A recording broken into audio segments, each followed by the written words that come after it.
Hi there, this is Bruce Dwyer for glutenfreepages.com.au, and today the third report in our series looks at some breakthrough research we've had on gluten-free and the global demand and supply of gluten-free products.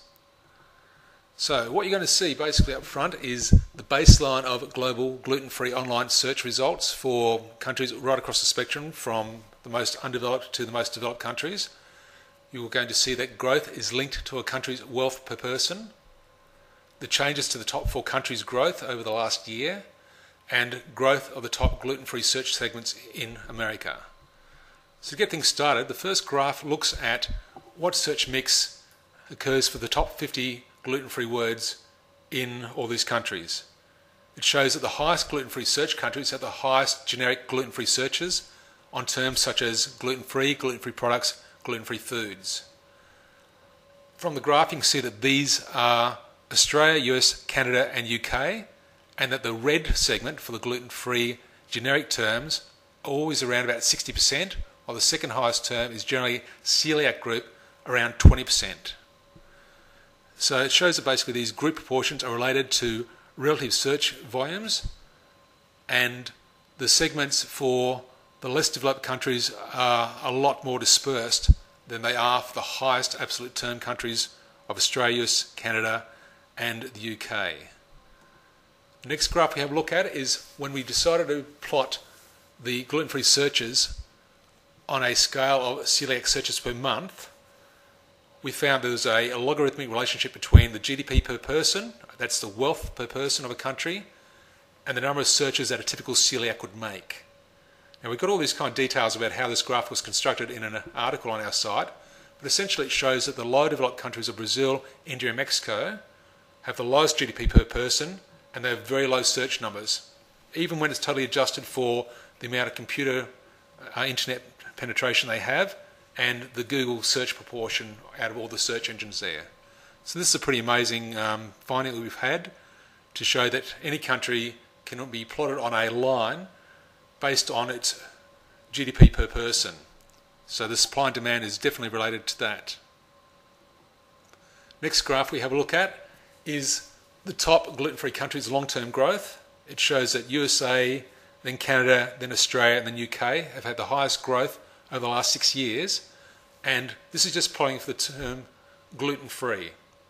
We know that this term is the highest amount of searches in each one of those countries, and out of the top 200 words, these are the results that you can see. It shows that USA has had around 300% growth over the last 6 years, which is pretty amazing for any market. The next graph we look at is the gluten-free absolute growth trend for 2009. So what we've done here is we plotted the top 4 countries, how they've moved for volume of the top 200 words in 2008 to 2009. And as you can see, the USA has by far made the largest shift, and in absolute terms of celiac searches per month, it is now the leading country.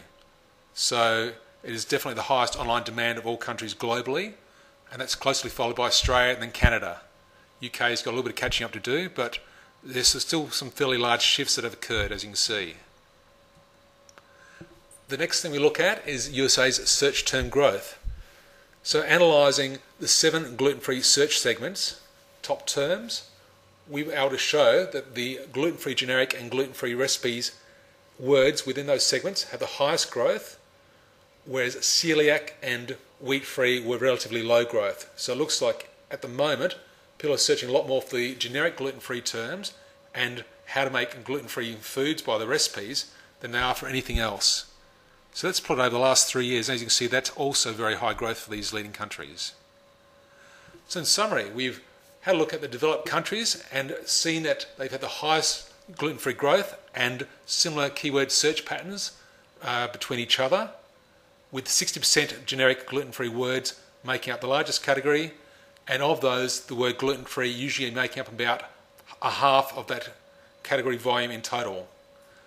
There is a logarithmic relationship between search volumes and a country's wealth per person, so the higher amount of money that a country has divided by its population will basically show you what kind of search demand these countries have by the individual people.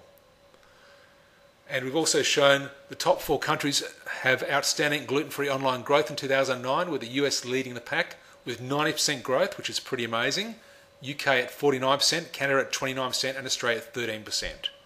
We've got a lot more analysis and graphs and data details on our articles on our site. So if you like this article and this video and would like to see more like it, please join us on the Gluten Free website for more articles similar to this. Thank you for viewing.